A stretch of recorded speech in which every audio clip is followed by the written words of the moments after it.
celebrations. A source close to Melania told Hill exclusively that she's taking Donald's side on this. With the government shutdown in full swing with no signs of ending, Senator Chuck Schumer admitted on December 22 that both sides of the aisle were still very far apart. Melania Trump is trying to keep spirits high.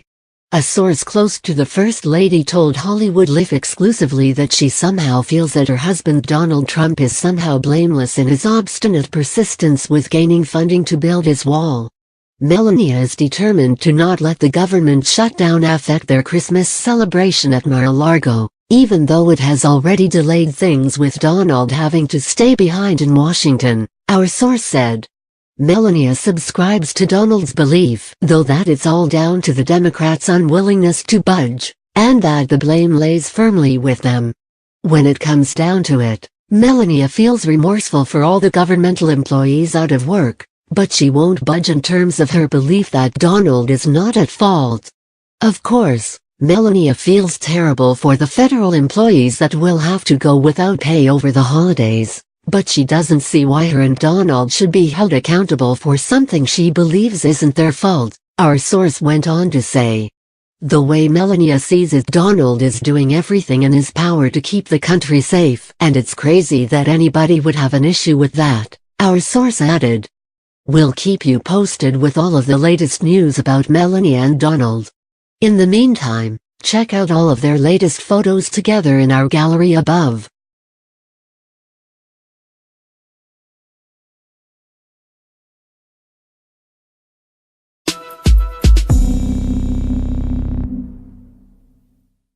The government shutdown may be the nation's nightmare before Christmas, but Santa Claus will still be on his way. The North American Aerospace Defense Command NORAD, which is funded by the federal government, announced on Friday that it will still track Santa's flight across the globe, despite the freeze on its funds. NORAD said they'll continue the tradition of tracking Santa just as it has done for the past 6 decades. First Lady Melania Trump, who flew to the Trump's Mar-a-Lago estate in Palm Beach, Florida on Friday, said she will also continue her annual tradition of calling into NORAD on Christmas Eve and spreading holiday cheer. In the event of a government shutdown, NORAD will continue with its 63-year tradition of NORAD tracks Santa on December 24, the agency said. Military personnel who conduct NORAD tracks Santa are supported by approximately 1,500 volunteers who make the program possible each and every year, NORAD added. Children call into NORAD on Christmas Eve to ask about Santa's whereabouts, and this year Melania will help answer the calls and share updates on where Old St. Nick is around the globe. Last year, Melania and President Trump took calls 9 and 6 calls respectively from the grandeur of their Mar-a-Lago estate on Christmas Eve. The federal government shut down on Friday at midnight after Democrats rejected President Donald Trump's proposed $5.7 billion border wall bill. On Saturday, Congress and the president tried to come to a negotiation, but to no avail, and the Senate was adjourned until Thursday, December 27, keeping the government shut down through the remainder of the week. In the shutdown, 420,000 Americans will be forced to work without pay over the holidays, and 380,000 federal employees will be furloughed. However, the U.S. Postal Service will still be running and continue to send Christmas gifts to families across the nation. All post offices will remain open for business. Because we are an independent entity that is funded through the sale of our products and services, and not by tax dollars, our services will not be impacted by a government shutdown, the service tweeted.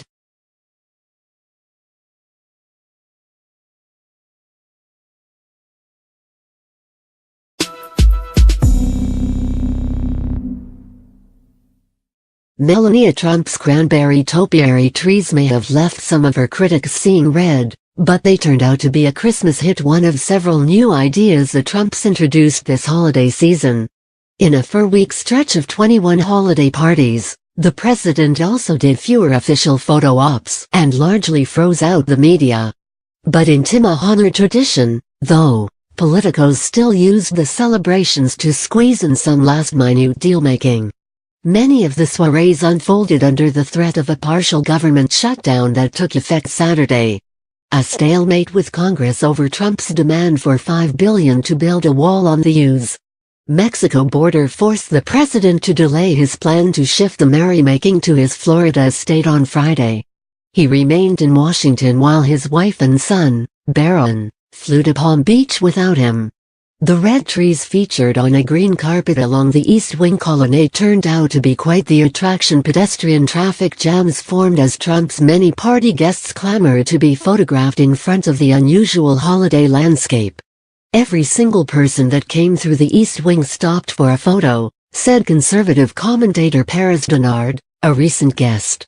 Armstrong Williams, another conservative commentator, tweeted photos of himself posing along the tree-lined hallway during a reception. "I thought it was just classy," he said.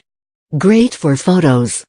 Trump and the First Lady on Wednesday hosted the final two parties of the season, where guests feasted on lamb chops, shrimp and potato latkes along with a dessert bar that included lemon tart, coconut cake and Christmas cookies. Champagne and eggnog flowed freely. Guests said the affairs amounted to festive reunions largely devoid of overt political talk, while folks who'd been out of touch spent time catching up. Sebastian Gorka, a former Trump national security aide, called the atmosphere a true celebration of America's Judeo-Christian heritage and our oldest traditions. He added via email that guests talked about how good it is to have the White House occupied by a man and woman who love this country and the importance for conservatives to be happy warriors, as President Reagan told us.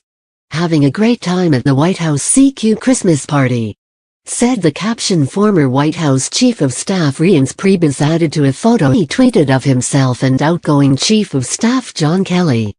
Kelly succeeded Priebus just 6 months into the new administration. Now Kelly is set to depart at the end of December after a topsy-turvy 18-month stint as Oval Office gatekeeper.